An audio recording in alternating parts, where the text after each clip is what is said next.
അദ്ധ്യായം 20. ധീരമായി യുദ്ധം ചെയ്യുക.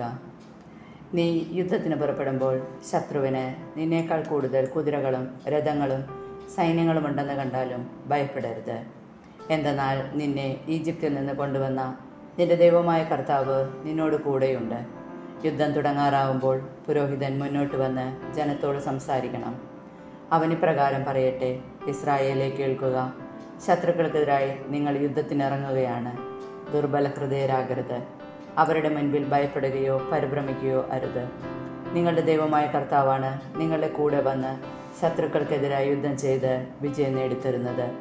അനന്തരം നായകന്മാർ ജനത്തോട് ഇപ്രകാരം പറയണം: ഭവനം പണിയിച്ചിട്ട് അതിൻ്റെ പ്രതിഷ്ഠാകർമ്മം നിർവഹിക്കാത്ത ആരാണ് ഇക്കൂട്ടത്തിലുള്ളത്? താൻ യുദ്ധത്തിൽ മരിക്കുകയും മറ്റൊരാൾ അതിൻ്റെ പ്രതിഷ്ഠാകർമ്മം നിർവഹിക്കുകയും ചെയ്യാൻ ഇടയാകാതിരിക്കേണ്ടതിന് അവൻ വീട്ടിലേക്ക് മടങ്ങിപ്പോകട്ടെ. മുന്തിരിത്തോട്ടം നട്ടുപിടിപ്പിച്ചിട്ട് അതിൻ്റെ ഫലം അനുഭവിക്കാത്ത ആരാണ് ഇക്കൂട്ടത്തിലുള്ളത്? താൻ യുദ്ധത്തിൽ മരിക്കുകയും മറ്റൊരാൾ അതിൻ്റെ ഫലം അനുഭവിക്കുകയും ചെയ്യാൻ ഇടയാകാതിരിക്കേണ്ടതിന് അവൻ വീട്ടിലേക്ക് മടങ്ങിപ്പോകട്ടെ. സ്ത്രീയോട് വിവാഹ വാഗ്ദാനം നടത്തുകയും എന്നാൽ അവളെ സ്വീകരിക്കാതിരിക്കുകയും ചെയ്ത ആരാണ് ഇക്കൂട്ടത്തിലുള്ളത്? താൻ യുദ്ധത്തിൽ മരിക്കുകയും മറ്റൊരാൾ അവളെ സ്വീകരിക്കുകയും ചെയ്യാതിരിക്കേണ്ടതിന് അവൻ വീട്ടിലേക്ക് മടങ്ങിപ്പോകട്ടെ.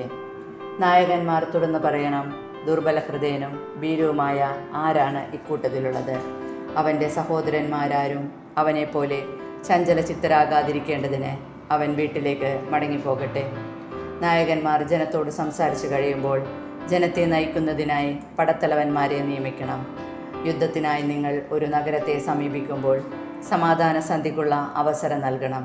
അവർ സമാധാന സന്ധിക്ക് തയ്യാറാവുകയും കവാടങ്ങൾ തുറന്നു തരികയും ചെയ്താൽ നഗരവാസികൾ അടിമകളായി നിന്നെ സേവിക്കട്ടെ. എന്നാൽ ആ നഗരം സന്ധി ചെയ്യാതെ നിനക്കെതിരെ യുദ്ധം ചെയ്താൽ നീ അതിനെ വളഞ്ഞാക്രമിക്കണം. നിന്റെ ദൈവമായ കർത്താവ് അതിനെ നിന്റെ കയ്യിൽ ഏൽപ്പിക്കുമ്പോൾ അവിടെയുള്ള പുരുഷന്മാരെയെല്ലാം വാളിനിരയാക്കണം. എന്നാൽ സ്ത്രീകളെയും കുട്ടികളെയും കന്നുകാലികളെയും നഗരത്തിലുള്ള മറ്റെല്ലാ സാധനങ്ങളോടുമൊപ്പം കൊള്ളവസ്തുക്കളായി എടുത്തുകൊള്ളുക. നിന്റെ ദൈവമായ കർത്താവ് നിനക്ക് തരുന്ന ശത്രുക്കളുടെ വസ്തുവകകളെല്ലാം അനുഭവിച്ചു കൊള്ളുക.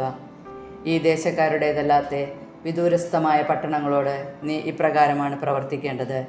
എന്നാൽ നിന്റെ ദൈവമായ കർത്താവ് നിനക്ക് അവകാശമായി തരുന്ന ഈ ജനതകളുടെ പട്ടണങ്ങളിൽ ഒന്നിനെയും ജീവിക്കാൻ അനുവദിക്കരുത്.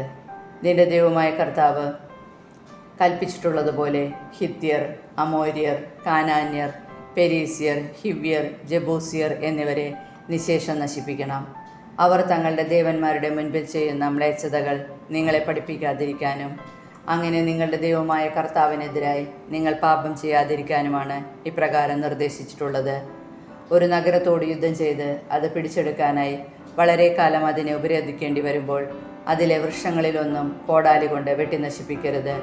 അവയുടെ ഫലങ്ങൾ നിങ്ങൾക്ക് ഭക്ഷിക്കാം, എന്നാൽ അവ വെട്ടിക്കളയരുത്. വയലിലെ മരങ്ങൾ ഉപരോധിക്കാൻ അവ മനുഷ്യരാണോ? ഭക്ഷണത്തിനുപകരിക്കാത്ത വൃക്ഷങ്ങൾ മാത്രം നശിപ്പിക്കുകയോ അവ വെട്ടി ആ നഗരങ്ങളോട് യുദ്ധം ചെയ്യാൻ ഉപകരണങ്ങൾ ഉണ്ടാക്കുകയോ ചെയ്തുകൊള്ളുക.